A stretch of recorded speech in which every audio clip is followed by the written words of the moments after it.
জুলাই যোদ্ধা ও শহীদ পরিবারের জন্য বিমান ভাড়ায় 50% ছাড় দেওয়া হবে। মানে যারা জুলাই যোদ্ধা ছিলেন এবং জুলাইয়ের আন্দোলনে যারা মারা গেছেন, সেই মৃত ব্যক্তি, সেই শহীদের পরিবারের যারা সদস্য, এরা সবাই বিমান ভাড়ায় 50% ছাড় পাবেন। এটা দেশেও পাবেন, বিদেশেও পাবেন। মানে যদি বাংলাদেশ বিমানে তারা চলাচল করেন, দেশে যান অথবা বিদেশে যান, তাহলে 50% তাদেরকে ছাড় দেওয়া হবে।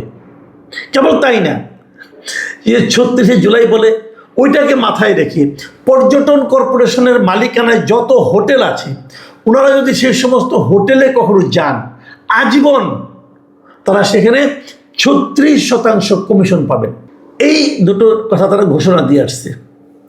আমার কাছে মনে হলো এটা তো জুলাই আন্দোলনের যে মূল চেতনা, সেই চেতনার সঙ্গে তো গাদ্দারি করা হলো। এটা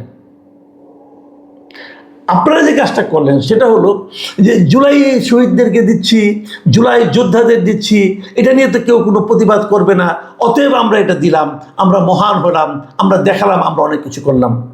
আমি মিল্লাত সাহেবকে জিজ্ঞাসা করতে চাই, আমি আফরোজা খানমকে জিজ্ঞাসা করতে চাই, এটা করার একটু আপনাকে কে দিল? এই যে আপনি 50% ছাড় দিলেন, আপনার টাকা।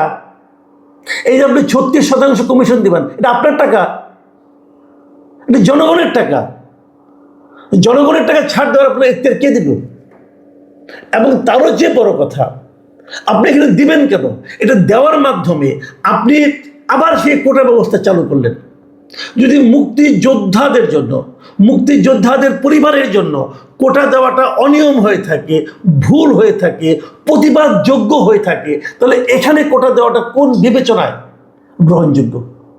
আপনারা আমাকে বোঝান ভাই।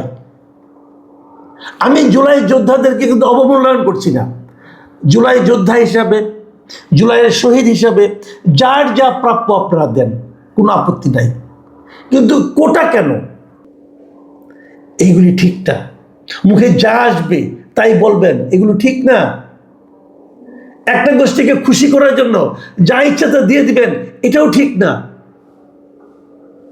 এদেশের সংবিধানে বলা হয়েছে এদেশের প্রত্যেকটা নাগরিক প্রত্যেকটা ক্ষেত্রে সমান অধিকার পাবে। যেখানে অধিকারের ক্ষেত্রে আপনি কম বেশি করবেন, সেখানেই কিন্তু আপনি বৈষম্য তৈরি করলেন।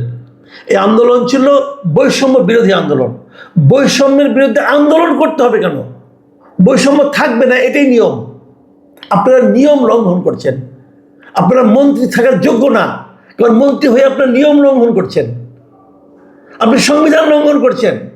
আপনি কোন বিবেচনায় একটা বিশেষ গোষ্ঠীকে, কিছু লোককে বিশেষ সুবিধা দেবেন? এখন এটা বললে আপনি বলবেন যে আমি জুলাইদের অবমাননা করছি। নো,